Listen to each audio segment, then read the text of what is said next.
Well, hello everyone, and welcome again to Painless Universal Conversation with myself, Anne Welsh. I'm really delighted to have you join us and join our conversation. Today we'll be talking to Melissa Brogdon. She's the co-founder and CEO of FourthParty. Is tackling a dispute resolution in the legal space, helping clients navigate situations like car accidents, divorces, custodial battles, or landlord-tenant disputes. She launched this idea with her co-founder and CEO husband in 2019 to fix the workflow problems he faced when he was moving into the mediation space. She and her husband decided to set up this company as a way to bring technology to the negotiation table without cutting the human aspect needed to get deals done. So if you think about a traditional negotiation, there are two disputed parties. There's the person in the middle, but we see technology as the fourth party that can come to the table and support the process and make the process more friendly and easy. This opportunity and this organization have been fortunate that it was named one of 14 of the Georgia-based teams to receive the funding from the Google for Startup Black funders earlier this year. Melissa and her husband are delighted to receive this fund so they can utilize this fund, not just to grow their business, but to expand their ideas and to reach more people. As we think about how we move this process and help people across the high quality legal services, they are working hard to serve more people, reach them in different ways. We'll be talking to Melissa about being a Black founder. What does that mean? How is she helping to make a difference? And also to encourage more Black women to go ahead and pursue their dream. Be curious in doing what you love. Meet my amazing guest, Melissa, as we share her story. Well, hello everyone, and welcome to Painless Universal Conversation with myself, Anne Welsh. As I said in my introduction, today is all about teaching you basic skills, and not just about teaching you the skill set that you need to get through day to day. My guest here, Melissa, she'll be telling you about her legal firm, or we should say organization, tech firm.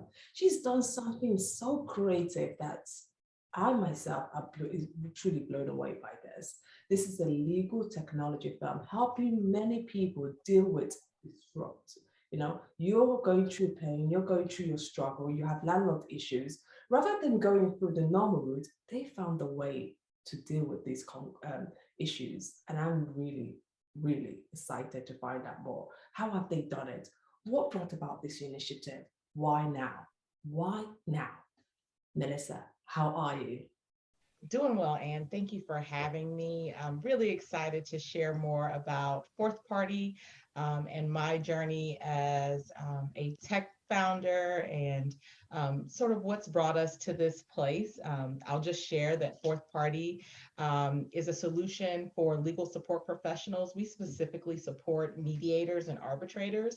And just like you said, mediators are the peacemakers when you find yourself in a conflict, whether that is divorce or business dispute or landlord-tenant issue. That person is there to help to resolve and move you towards conflict.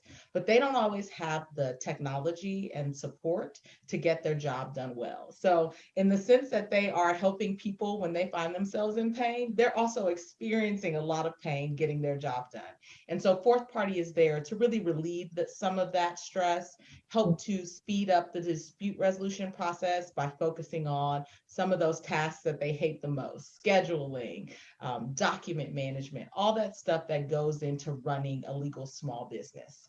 That's truly amazing. I mean, this is just truly amazing because I think it's true. Running a small business, it takes its time, it takes effort, but you guys have really come in to take that pressure away, that pain away from these other, different parties and making sure people work accordingly.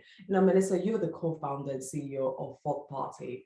You're tackling dispute resolution in the legal space, helping client navigate situations like a car accident, for those who don't know, divorces, custody battles, and landlord-tenant disputes. Before we get started into all of this, who are you? Just tell us about who are you personally? Sure. So I'm a very proud Oakland, California native. I have this pin on. It has, it's called a map jewelry. And so it maps my hometown, and it has a little pearl at 1036 Adeline Street, where I grew up with my great grandmother. And so this is a way that I honor her now that she is not with us. So I take her everywhere. So in my perspective, she is now with me in London, and that's a really exciting prospect. But I grew up in Oakland, and went to college in Atlanta, where I currently live. I'm a Spelman College grad, and also attended the University of Pennsylvania.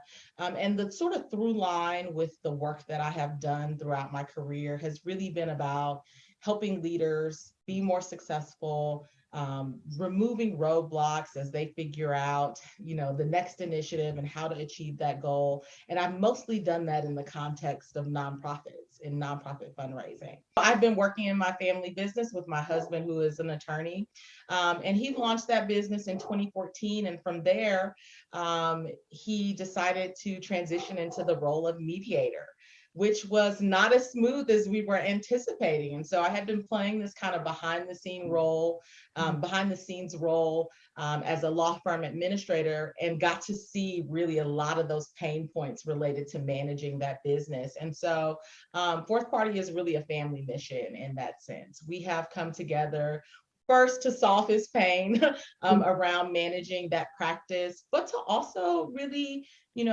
ultimately increase access to high quality legal services for people who may not have access to those, by empowering the service professionals who do the work to sort of solve the justice gap that we have in the US, in making sure that people, regardless of their capacity or income level, have access to really high quality legal services. So that's sort of the through line with my work, always empowering and finding ways for people to do their work better. That's true for me, and true for who, my grandmother raised me to be. And so she was definitely that first example of both entrepreneurship, but also generosity. That's really amazing.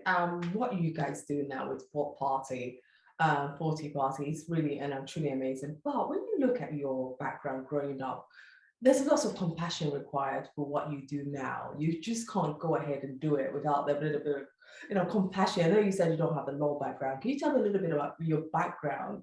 What was it Sure, like sure. growing So, up? I grew up, I like to make it very clear, I'm a first generation college graduate, but it is not because I was the smartest kid on the block, or because, I was somehow special. I had a parent, my great grandmother, who was retired. And so I had someone who could really invest in my education, which meant that I had a different experience than most of the kids in my neighborhood. So 1990s Oakland, particularly West Oakland, is not the tech hub that we think of now when we think of, Silicon Valley and Northern California. It was a rough environment. And so resilience is a huge part of my identity. But it was really the people who invested in me and really created opportunities and paths for me to sort of see the world and see a world outside of the environment that I, found myself in. And so even though I came from a situation where, I didn't have the normal family structure, certainly didn't always have enough in terms of means. I was very rich in support. Women, particularly Black women, investing in me and letting me, go to work with them on take your daughter to work day, and those kinds of things that really exposed me to a lot of opportunities. So, I like to be careful about us, tokenizing resilience and people with less means, that this is the payout for that struggle. I don't think that that's the way that I want to talk about my journey. Yes. But I recognize very clearly that I'm in a very unique and blessed and privileged space from where I compared to where I've come from. Yeah. And so I think that some of those early lessons in resilience and trying hard and having to work really, really hard certainly serve me well now. Absolutely, Melissa. You could definitely tell from the amazing work you're doing. Um, anyone, a layman may not ask themselves, legal is very technical, it's very, traditional. It's when you put technology in it, I was baffled away. But what is legal tech? What is Yeah. that space? Could you just, for the layman listening who might not quite understand how you could diversify legal, the traditional way, into the technical tech space. What does that mean? Well, I think lawyers get a bad rap of being maybe a little more rigid and maybe not so open to change. But what we're finding in the legal tech community, there was $1 billion invested in legal tech startups last year, which means that there is a big appetite for innovation in the space. And that is really being led by lawyers who have experienced certain pain points, and then people like me, non-technical folks who are exposed to the system and want to provide solutions. So I found that legal tech is really this sort of all-encompassing industry that incorporates a lot of areas. So you think about security, you think about workflow management, and then there is the true, e-discovery and document storage and contracts.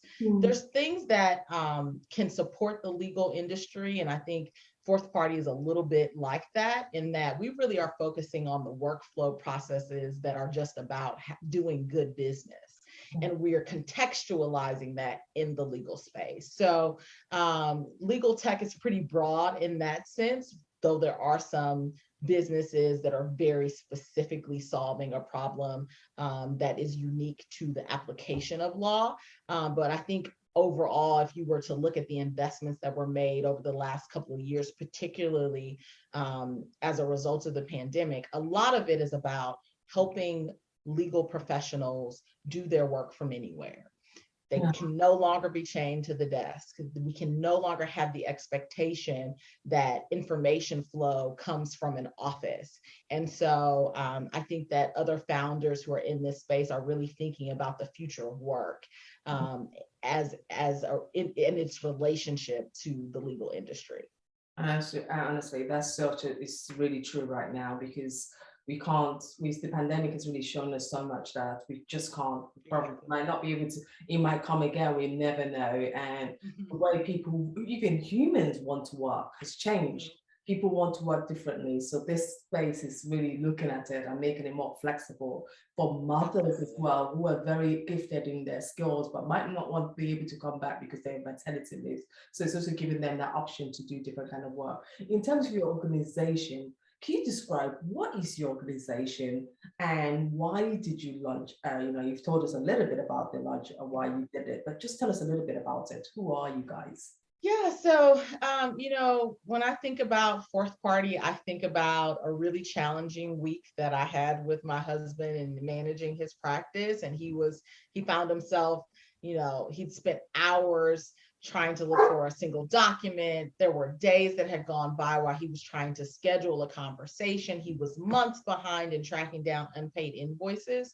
So the pain for us was very sort of visceral, and it had this very specific or palpable, I'll say, in terms of we were really struggling to solve a problem. I think that as you think about the legal space and how we want to build a legal technology startup, we really are focused on people. So I know that we're a technology solution, but at the core of conflict are people, and the things that they bring to the challenge. And so we want to be doing tech differently, and we're certainly at the very early stages of that. But where we are thinking about in terms of our company culture and our loyalty standards and where we want to be focused is that we want to put people first. That when we think about FourthParty, it's actually in the name. So if you think about most legal disputes, there may be two parties that come together. Maybe there's a third party that would help to navigate that thing. Technology is the fourth party. It is a complement to the people-centered processes that are already in place. And so that is really how we want people to view fourth party and the spirit with which we're building our organization, that people are first and technology is the great enhancer to those people-driven activities.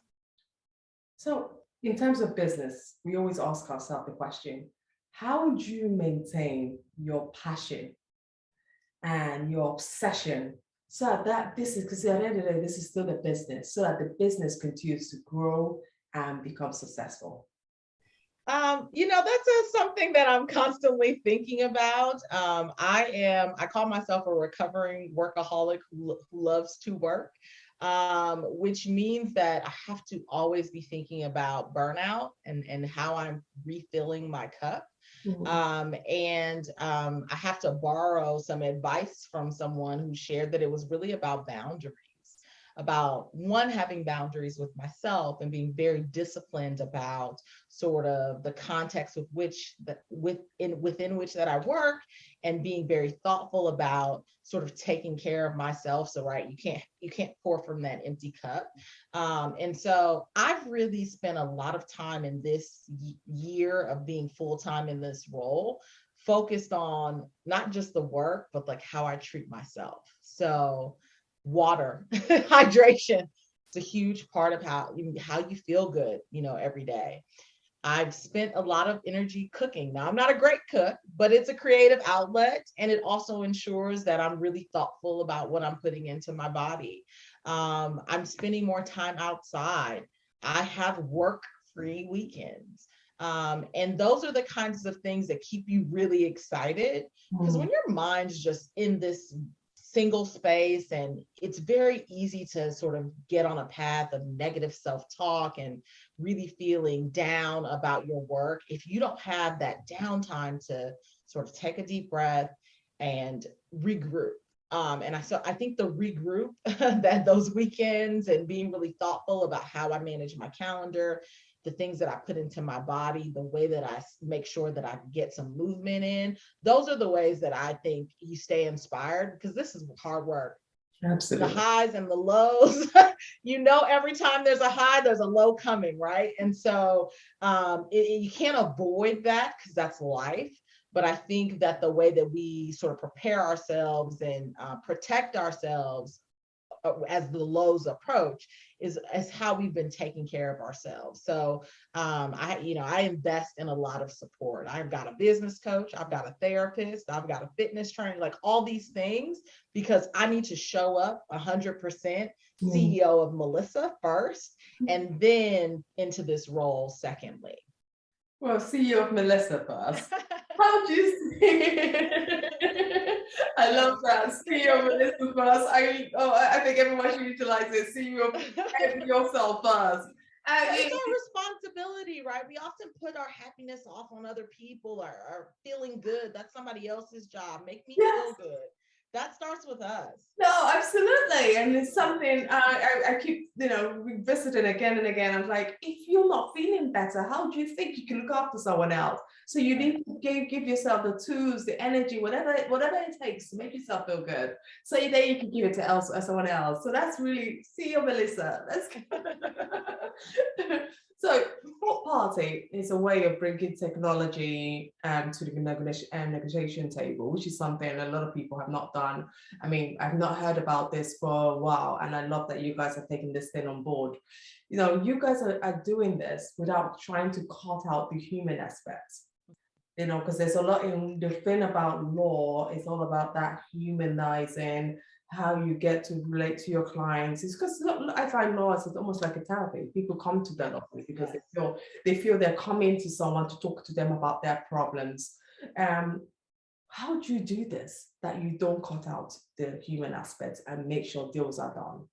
Yeah, I think that a big part of it, from us being a service provider, a technology solution for mediators, is that we are really good listeners. So part of the way that we think about our customer relationships is that I use a phrase, the fuel is in the feedback. So we want to hear what doesn't work well. and we want to know, what you hate. Most people want to hear, "Look, what do you love so much about that?" No, we want to know what you hate, so that we can do something about it. And so I think having that relational aspect of what it looks like to be a customer with FourthParty is really important to us maintaining that identity of a people first organization. So we are on picking up the phone. I know that a lot of folks aren't, they're used to tech support or email support right? We want you to hear from us. So we're having conversations. I have listening sessions with our customers every month where I literally sit and say, I just want 30 minutes of your time to ask some questions, and you just go, just talk to me, just tell me how you're feeling. And so we hope that that is going to translate into people feeling very connected to the organization, but also feeling like technology is a partner to them, as opposed to something that's going to replace them, or something that they have to be afraid of. We found that particularly the individuals that we work with tend to be older adults. They have an established routine. They have an expectation about how their workflow works. And the pandemic has been very scary for them, because they've had to really increase their tech familiarity at a rate that most of us have never had to do. And so the first time talking to some people about FourthParty, they're scared. They're uncomfortable. I've done it this way. And it's not because they don't want to be very effective at their job. They care very much about the work that they do. But there's a fear that this is going to be disruptive, or that I may disrupt a process that works really well because I can't get there fast enough, or learn this thing fast enough. And so we're really invested in that first stage of the relationship with FourthParty, that we think of it as a buffet. There's a lot of tools in there. You're going to pick up some things and put it on your plate. Other things you're not going to be interested in all. Let's find the one thing that really solves a problem and a pain point for you, and let's dig into that. And as you grow with your comfort in using the tool, then you can incorporate other features. And we hope then that it will be really that all-in-one solution for your legal business. I love the word disruptive. Yeah, I think that's where a lot of technology is going, is that it's disrupting so many things, and that takes a lot of nerves. I remember when the pandemic started and everyone was buying online, an elderly lady just was crying out there, thinking, "How am I going to return? They sent me the wrong stuff." But I think it's something. Yeah, it is disruptive, but once you get your mind into it, once you try this disruptive thing, it just works. Starting a business, this is one thing I would have to come on to, is the starting of a business. And running a business is never easy. You're a Black woman, you're a female, you've talked about all the challenges you've had to do, you've gone through. How do you overcome these challenges that presents itself from running a business?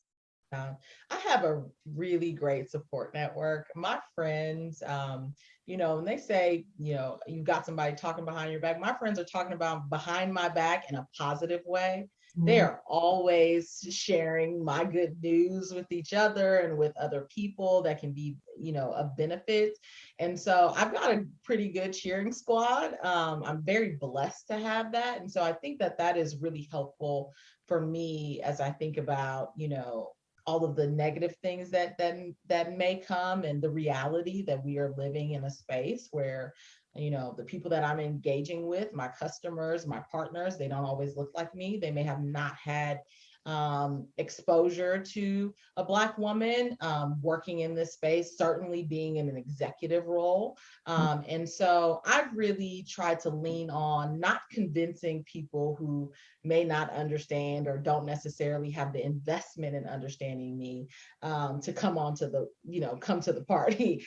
I am feeding the relationships that are my light and that are already, very consistent and have demonstrated to me that I'm valued in that space. And so that's a part of that boundary setting, right? I've got to spend time with those people who make me feel good. And that's an important refueling for me so that you can have that armor to go out there.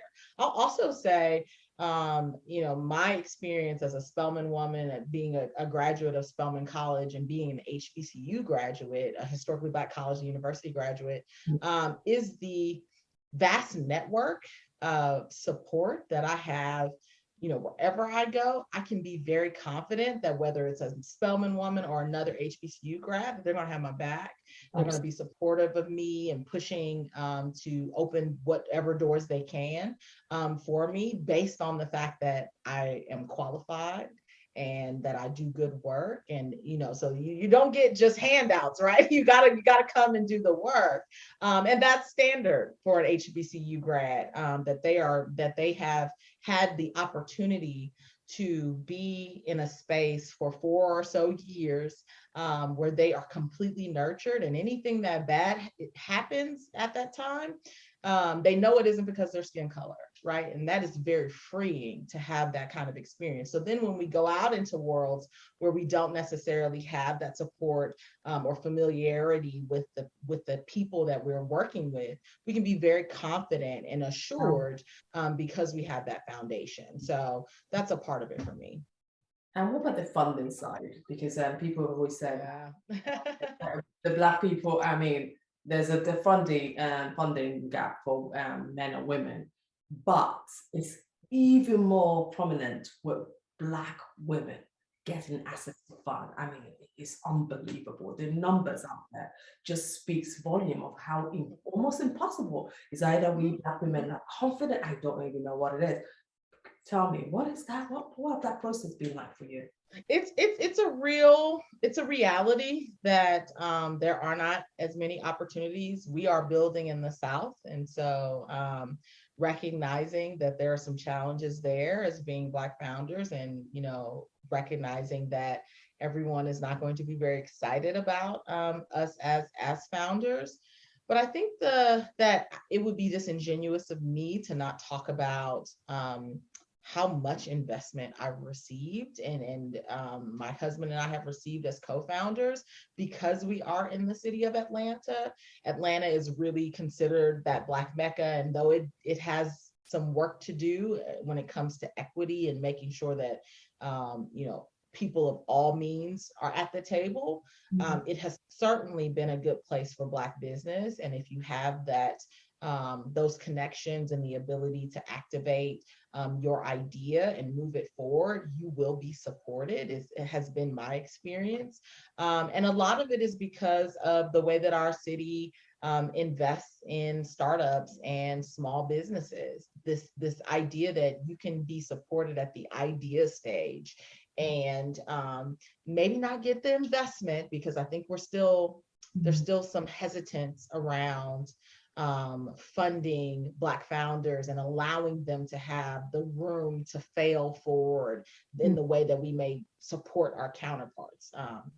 But I do think that the mentorship is linked to a lot of financial opportunity if you are able to sort of persist and get to that stage where you have some validation and some traction with your product. And so there are organizations like the Russell Center for Innovation and the Gathering Spot, Invest Atlanta. There's a lot of resources in the city of Atlanta being pushed towards Black founders. And so I'm really hopeful about it. I'd say the folks that have come before me had a much harder time. I'm having a time, and the folks that come after me, I hope will have an easier time in that process. That is really fantastic. At least Atlanta has that opportunity, and as long as you're willing to, go out there and prove your idea, and you just, even if you fail, you just have to keep trying again. I think it's also a word of encouragement.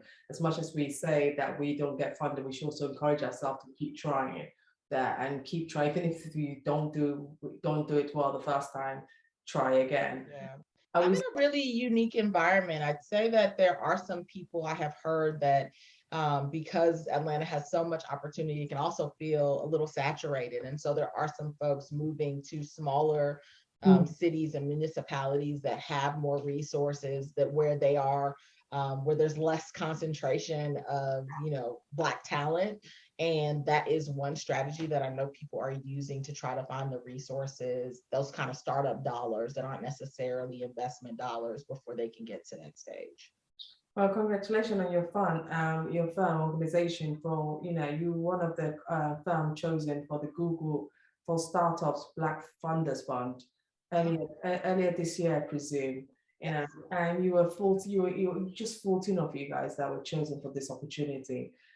I mean, when you heard the news that you guys were selected for this opportunity, what did it mean to you that that Google has recognized you, you put in the work and Google came back to you and said yes? What does that mean to you? Yes, so 14 founders from the state of Georgia were selected. Overall, I believe there were almost 100 founders between the two funds that received that money. And I'll tell you, Anne, I burst in tears. I'm a crier, and I feel like I've become more of a crier the older I get. But as thinking about being a Black girl from West Oakland, and anybody who knows Oakland knows that that's a different part of the city. Being from there, and I tell people all the time, I couldn't dream these dreams until God said bigger. Because my perspective on success was very much based on getting a job, staying in it as long as you could, having a nice career. It was very low risk. And that was what I thought was the path for me. And I just kept having this itch around and curiosity around, what would it look like to do something in tech, and what would that look like? And my initial sort of approach to that, I wasn't successful. I applied for a couple of jobs kind of secretly to see if I could get any traction, and they were all no's. And so my path to being a tech founder was not sort of paved in gold, but my experiences as being a business owner truly helped me to sort of propel towards this next stage, and really be able to activate those experiences for this moment that we find ourselves in now. So I feel a lot of gratitude for where I am. Again, I couldn't dream these dreams, but it is a wonderful dream come true to be able to say I'm in a CEO role, and building not just a startup, but a company that's going to make a huge difference in the lives of individuals, but also in a bigger system that needs innovative thinking and audacious founders like myself to say, hey, I think I want to solve this problem, and bring a product to market to do that. This is phenomenal. Finally, Melissa, if I let you go, how can we encourage more people to get curious and follow their dreams? Yeah, I think that. So I have a natural kind of curiosity. And again, I got to talk about my great grandmother. I was actually having a conversation with my husband the other day, and I said, she used to just make me read the encyclopedia. She always wanted me to go find something. And then we realized, oh, that was her just saying, get out here, go look this up in the encyclopedia. And then I'd get to the answer, and then it would say, see reference, and then it'd give me another place where I'd have to go. So I've always kind of had that researchers background, but I think the way to stay curious is really about consuming as much information as you can. We tend to, but being very thoughtful and having some boundaries around where you get that information. So I recently deleted Instagram from my phone. I love Instagram. It's a great place to interact with folks. I love keeping up with people, but it was such a distraction. And I really wanted to spend more time reading, and I couldn't find the time. And I started paying more attention to, those app trackers that you have on your phone to see where you're spending your screen time. Hours a day on Instagram, just consuming. And so that was my reading time. And so I found that the more that I read, the more that I feel my brain sort of moving more quickly and being more inquisitive. And so it really is an activator for you. Everything that we do is about habit. You just don't you're naturally going to be looking for extra work. Like that's a totally unrealistic expectation. You got to train yourself to be in the place of curiosity. And so if we think about it as habit building, I am reading because I enjoy it, but because I know I need it for this next level of leadership. I've got to be consuming more information that really helps me to be think bigger, think more abundantly. And so being really thoughtful about what we consume, how we consume it, and how much is really important to me in terms of staying curious. Well, Melissa, this is really amazing. I'm really proud of what the work you're doing.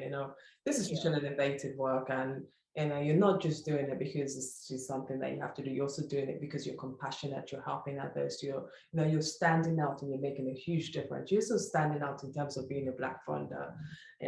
You started something. You're sticking to it. You're making a difference, and you're telling other Black women, if you're really curious about what you want, if you're really determined, you can make it work. You just have to believe in yourself. And this is what I love talking to you about. And your conversation was just so great. Thank you so much. Any Thank final word you. from yourself? Thank you so much for having me.